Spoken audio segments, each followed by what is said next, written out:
സാധാരണഗതിയിൽ റവാത്തിബ് സുന്നത്തുകൾ വീട്ടിൽ വെച്ച് നമസ്കരിക്കുന്നതാണ് ഏറ്റവും അഫ്ദൽ. പ്രവാചകൻ സല്ലല്ലാഹു അലൈഹി വസല്ലമ സുന്നത്ത് നമസ്കാരങ്ങൾ ഏറ്റവും കൂടുതൽ നമസ്കരിച്ചിരുന്നത് വീട്ടിൽ വെച്ചാണ്. അപ്പോൾ സുന്നത്ത് നമസ്കാരങ്ങളെ വീട്ടിൽ നമസ്കരിക്കാനുള്ള പ്രോത്സാഹനം ഹദീസുകളിൽ ധാരാളം നമുക്ക് കാണാൻ കഴിയും.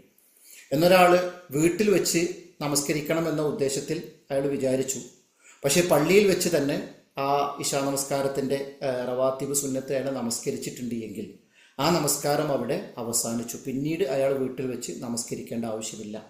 കാരണം ഒരു തവണ നമസ്കരിച്ച റവാത്തിബ് സുന്നത്തുകൾ വീണ്ടും ആവർത്തിച്ച് നമസ്കരിക്കുക എന്നത് പ്രമാണങ്ങളിൽ എവിടെയും സ്ഥിരപ്പെട്ടു വരാത്തൊരു കാര്യമാണ്. അതുകൊണ്ട് തന്നെ ഒരിക്കൽ നമസ്കരിച്ചു കഴിഞ്ഞാൽ ആ റവാത്തിബ് സുന്നത്ത് അവിടെ അവസാനിച്ചു. പിന്നീട് ആ നമസ്കാരം നിസ്കരിക്കാനുള്ള അവസരം അയാൾക്കില്ല.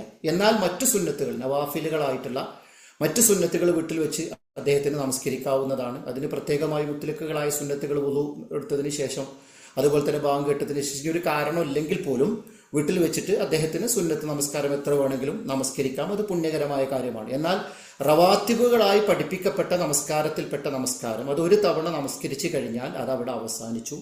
അതുകൊണ്ട് തന്നെ അദ്ദേഹത്തിൻ്റെ ഉദ്ദേശം അദ്ദേഹം വീട്ടിൽ വെച്ച് നമസ്കരിക്കണം സൗകര്യപ്പെടില്ല എന്നായിരിക്കും. പക്ഷേ അവിടെ നമസ്കാരം പള്ളിയിൽ വെച്ച് നമസ്കരിച്ചു എന്നത് കൊണ്ട് തന്നെ അതിൻ്റെ പൂർണ്ണമായ പ്രതിഫലം അയാൾക്ക് ലഭിക്കും. അതുകൊണ്ട് വീണ്ടും പിന്നീട് അത് ആവർത്തിക്കുക എന്നൊരു രീതി പ്രവാചക ചര്യയിലെവിടെ നമുക്ക് കാണുക സാധ്യമല്ല. അതുകൊണ്ട് ഇനി അത് നമസ്കരിക്കേണ്ടതില്ല എന്നതാണ് മനസ്സിലാക്കാൻ സാധിക്കുന്നത്. വല്ലാഹു തആല ആലം.